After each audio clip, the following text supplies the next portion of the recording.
So yeah, I actually got into a fight with a stranger in Thailand.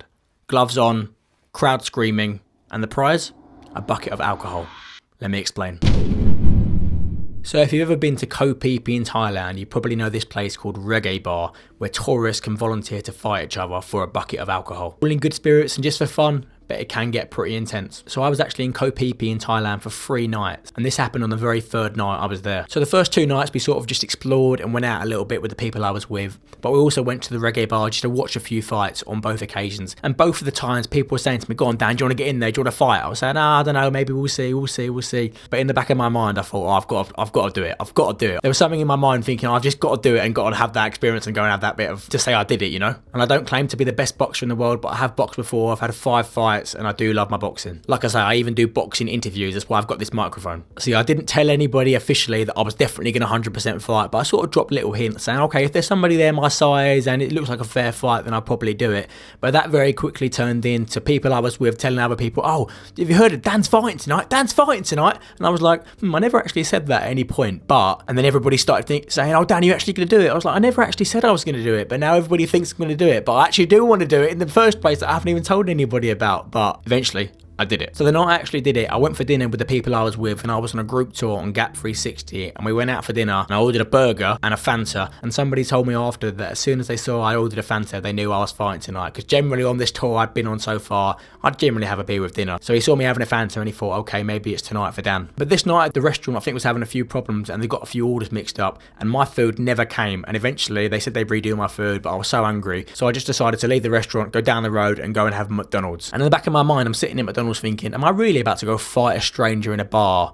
after eating McDonald's? And I didn't even have anything to eat hardly. I had a few chips, because personally I really hate doing exercise on like a full bloated stomach, so I literally ordered a packet of medium chips, and I probably had about half the packet. And the person I was with, Alana, shout out to Alana if you're watching, and I think she asked me, "Are you not going to eat all them?" I was like, nah, I'm not really that hungry, but I was thinking, I don't want to be full, and I want to just feel like I'm ready to go. I'm ready to just fight, you know? So my diet for this fight was actually a few McDonald's chips, and that was it. Not exactly fight preparation when you take into account that I've had a few fights in the past. For my previous fights, I've trained 6 days a week, twice a day, ate the right stuff all the time, had the correct schedule, and on this fight I've been going in on a diet of a few McDonald's chips, drinking most nights for the few weeks before, and fighting somebody who I don't know on 0 notice. When in other fights I've had, I've known who I'm going to fight in advance. So a completely different environment, but this is exactly what I'm talking about. Just throw yourself into these experiences, because you don't know what's going to happen, because you'll remember them forever and you'll be so happy you did it afterwards, even though it's scary at the time. So after I had my McDonald's, I went back and met the group I was with, and then me and a couple of the boys went back to the Reggae Bar just to have a little look, and I thought, okay, maybe I'll do it. And I thought, okay, maybe I'll tell the boys. And I said to them, I'll go in there, I'll have a look, see who's looking like they want to fight, but I'm not just going to go in there and choose the first guy I see. Do you know what I did? I walked in the bar, there was this guy in the ring with his hand up, and I pointed at him, I said, yes, I chose the first guy I saw. He looked roughly my size. He was in pretty good shape, to be fair. He was a Brazilian guy. His name was Nathan. He was tanned. I was probably a few weeks out of shape from eating rubbish and drinking rubbish, really pale, so we couldn't really have looked too much different, to be fair. So yeah, the way it works in the Reggae Bar is somebody gets in the ring, the guy holds your hand, walks around with you, and someone in the audience will say, okay, yes, I'll fight you. And I was the guy in the audience and said, yes, sure, let's do this, I'll fight you. So yeah, then I spoke to the guy, and he told me he had about 2 years of MMA experience, and I thought, okay, this could be interesting, and this has the potential to go wrong, because it really is just luck of the draw with these things. You don't know who you find. You're literally choosing somebody based on their appearance, what they look like, and whether you think you can win or not. Or even if you don't think you can win or not, it's just the experience. But I thought, okay, I think this will be a fair fight, let's do this. It looks about my size. I'm up for it. I'm up for the experience and testing myself. That's what it's all about. Have I got what it takes to step in there on no notice, not with the best preparation, still have the balls to do something that a lot of people generally wouldn't do? I like to continually push myself, and I thought if I let this experience pass me by, it would probably be something I regret. Probably say, wish I did that when I was younger. Shameless plug. So after I volunteered and put my hand up to fight this guy, I thought it would happen pretty soon. But then we were ushered over to somebody else who wrote numbers on each of our arms as to say what number fight we were. And they wrote number 13 on me. And I thought, oh my God, if I really signed up to a fight that's in 13 fights time, or fight number 13, I was thinking, is it 13 fights time, or am I next and fight number 12 is happening now? I had no idea. I was just waiting around in my normal night out clothes, and then eventually, as it got closer and closer to my fight, I worked out when my fight was going to be, went up to the guy who was organising it, and he gave me a pair of shorts. So I put the shorts on, and I still had a few fights to go, so I was just watching, slightly trying to get into the zone, to be honest with you. I spoke to a lot of people who said when they gave me the shorts and I started warming up, they could see my phases sort of change, which is really different to hear that from somebody else's perspective, because from your own mind, you just sort of getting in the zone and getting ready for something that you know is going to be quite a difficult thing to do. So like I said, I've done a bit of boxing before, so I started warming up for myself, and I saw a few people looking at me. I didn't know if they were looking at me thinking, oh, this guy's about to get flattened or something else, but I just thought, I've committed to this now. I'd regret if I didn't do it. I said I'm going to do it, so I'm doing it. Then I had a group photo of Ollie and Tom, who very kindly volunteered to be my cornermen. They took my stuff away from me. I just did a few bits of final preparation. I'm literally warming up in a bar with a pair of shorts on, no t-shirt, no shoes, and it's absolutely boiling in this bar.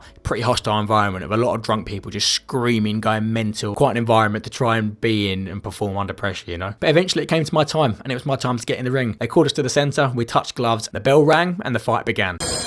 So I came out bouncing a little bit, threw a jab early on, and then he came in very quickly, tried to throw a few shots. He was slightly off balance. I caught him a very light left hook, but where his feet were so close together, he fell over, unfortunately for him. And I have no idea what I was thinking as to why I decided to chase him to the other side of the ring and watch over him. After watching that back, I thought, what are you doing, Dan? And from there, I don't know if he thought, oh wow, I've been on the floor now, I've got to do something big. But he just started throwing right hand after right hand at me and came for me. And I thought, I'm getting on the back foot here. Let this fella tire himself out, and then I'll start working. That's what I did. He threw his shots at me. I stayed on the back foot, put my arms out, used my range. I didn't want to let him have it all his own way, so I started throwing a few shots myself and see what was going on. I waited for him to tire, and then I took my moment.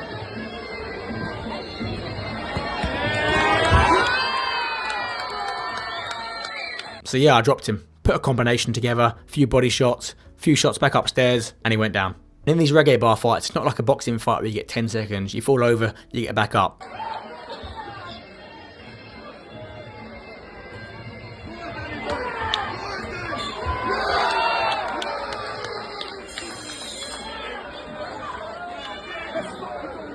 So the action continued straight away. I threw a jab, came with an overhand right, threw a few body shots, and then the overhand right again, and he was down.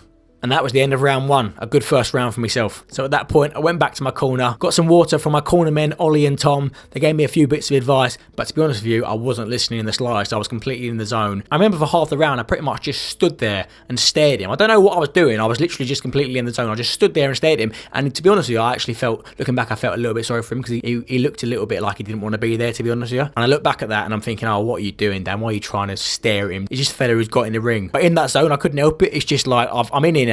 I've committed to this, I'm doing this properly. I remember glancing up briefly mid-round, looking up the TV screen and seeing Liverpool were playing, who are my football team, and it was really weird being in a bar in Thailand at 11 PM and just seeing the normal 3 PM kickoffs being on the screen above me. Really strange timing. But yeah, then the second round started and I was on one. I completely came out swinging.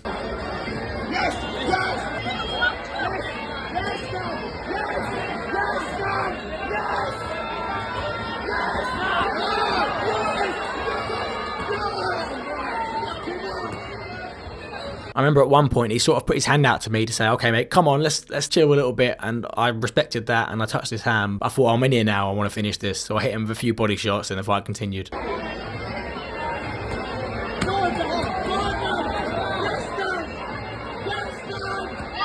And then towards the end of the round, I threw an overhand right. We sort of got up close. I tried to throw a few body shots. We were really close together. And he was sort of off balance. It sort of looked like I pushed him or threw him a little bit. I'm not sure exactly. But he went to the ground and that was the end of the round. And that was actually the end of the fight as he decided not to come out for the third round. But absolutely huge respect to him. His name was Nathan from Brazil. Great lad. We had a nice little exchange after the fight. Had a nice little conversation and couldn't talk any higher of him. And it was an absolutely amazing experience that we shared together and will remember forever.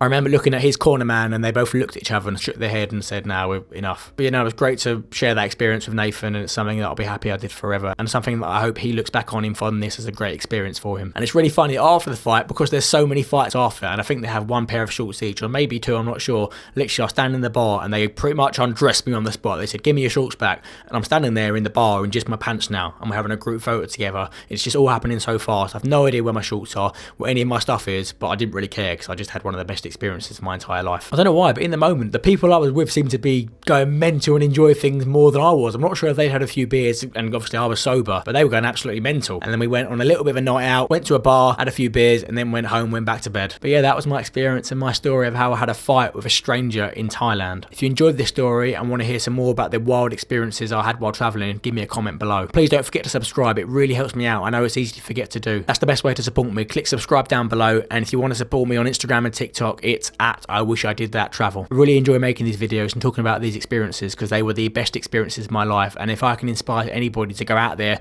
go and travel, go and have experiences for themselves, they would have done my job. Thank you very much for watching. See you soon.